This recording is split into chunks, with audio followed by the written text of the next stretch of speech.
मैं प्रमोद दुबे, भारत न्यूज़ 24 में आपका स्वागत है। आपके सामने एक बड़ी खबर रखते हैं।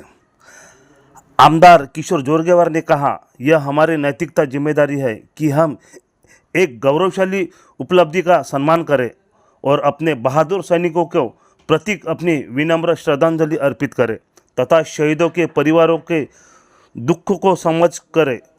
अंत प्रधानमंत्री माननीय नरेंद्र मोदी से प्रेरित होकर और राष्ट्रीय सुरक्षा के लिए नागरिक पहल के तहत चंद्रपुर शहर में एक भव्य तिरंगा यात्रा का आयोजन किया जा रहा है। यह यात्रा न केवल देशभक्ति का प्रतीक होगी बल्कि बहादुरी का एक प्रतीक होगा।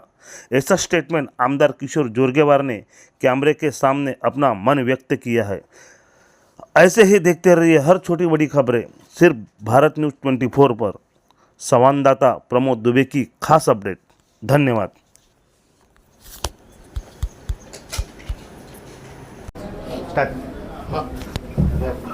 आमदार साहेब नमस्कार।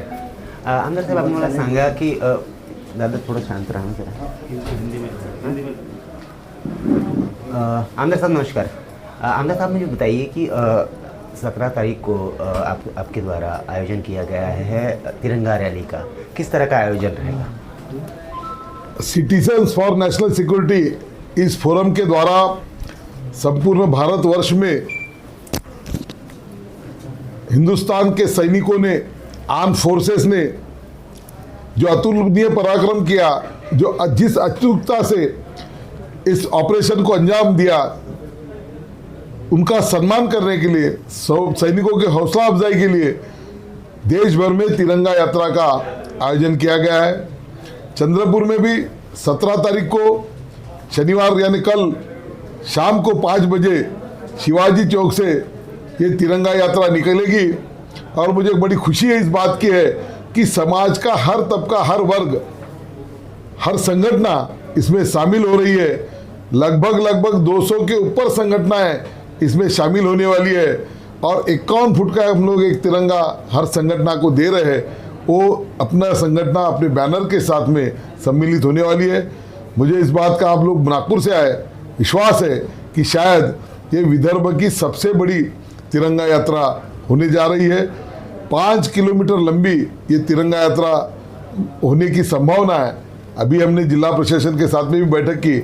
आपके माध्यम से मेरी यही विनंती है चंद्रपुर की जनता को और सारी जनता को कि सैनिकों के प्रति अपना सम्मान दिखाने के लिए, उनका हौसला अफजाई करने के लिए इस तिरंगा यात्रा में चंद्रपुर में शामिल हो और जहाँ जहाँ भी तिरंगा यात्राएं होती होगी, ये सब पक्ष भेद, धर्म भेद, जाति भेद को भूलकर सैनिकों को ने जो अतुलनीय पराक्रम किया, उनके हौसला अफजाई के लिए तिरंगा यात्रा में सहभागी हो, ऐसी मैं आपके माध्यम से आह्वान करता हूँ। जय हिंद।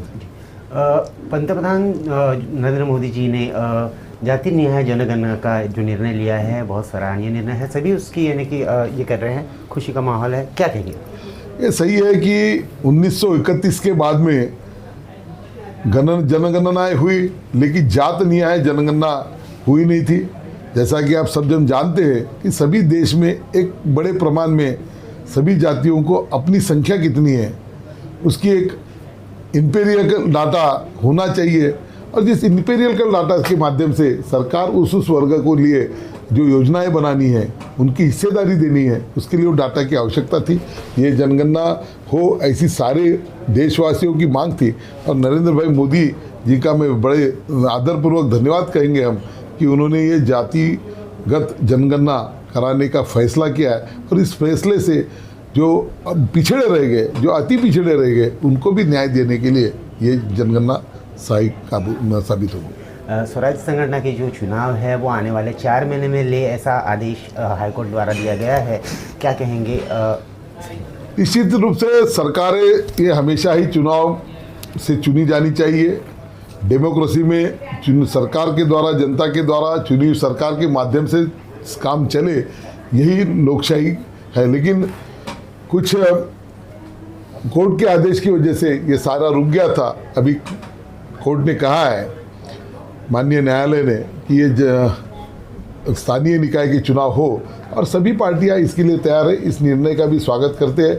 निश्चित रूप से साधारणतः अक्टूबर तक के चुनाव होंगे, ऐसा एक दिख रहा है। बरसात आने वाली है, अभी जो काला है ये बहुत पीक पे जाने वाला है, गर्मी जो है बहुत ज़्यादा बढ़ने वाली। चंद्रपुर नंबर 1 पे आता है गर्मी के मामले में। किस क्या एक देखिए, चंद्रपुर गर्मी का नंबर इसमें आता है। एक तरफ हम कहते हैं कि भाई पेड़ लगाओ, पेड़ लगाने से झाड़ यानी गर्मी कम होती है, लेकिन चंद्रपुर तो 42% फॉरेस्ट कवरिंग वाला डिस्ट्रिक्ट है। चंद्रपुर में वन आच्छादन 42% है। इसके बावजूद भी यहाँ पे 48 डिग्री जाता है। दुनिया में सबसे ज़्यादा टेम्परेचर वाला जिला भी कुछ दिनों पहले आपने सुना है।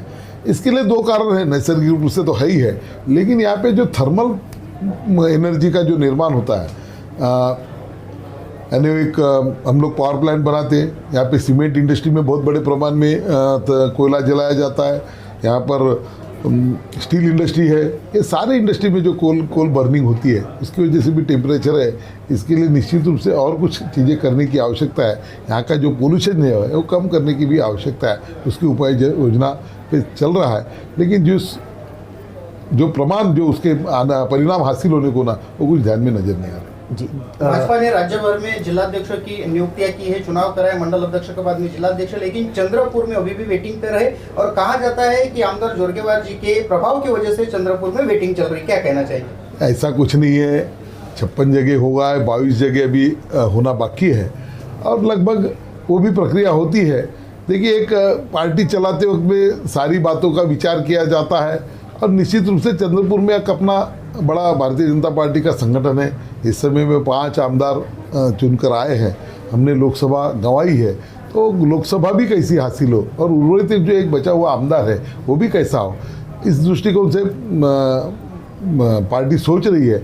और इसमें मैं तो यहाँ पे अभी मेरा प्रवेश हुआ है, इसलिए ऐसी कोई बात नहीं है। लेकिन इस बात यह है कि भाई सभी को लेकर चले, संगठन आगे बढ़े, इस दृष्टिकोण से ये निर्णय बाकी है। जल्दी वो निर्णय आ जाए। बीते समय में ये हुआ अर्थसंकल्प हुआ, उसमें आपने बहुत सारे मुद्दे रखे। विकास के दृष्टिकोण से कौन कौन से मुद्दे रखे थे और किस तरह का विकास आप चंद्रपुर को देना चाहते हैं? देखिए कि एक लोक प्रतिनिधि के नाते हमेशा से ही किसी को भी लगता है कि भाई हम लोग जिस काम के लिए हमें भेजा गया है जनता ने, वो विकास का काम होना चाहिए। हमारा भी यही प्रयास रहा। पिछले टर्म में मैं निर्दलीय के रूप में रहा, और मुझे बड़ा खुशी है कि मैं उस समय में बहुत बड़ा निधि अपने विकास, अपने मतदार संघ के लिए ला पाया।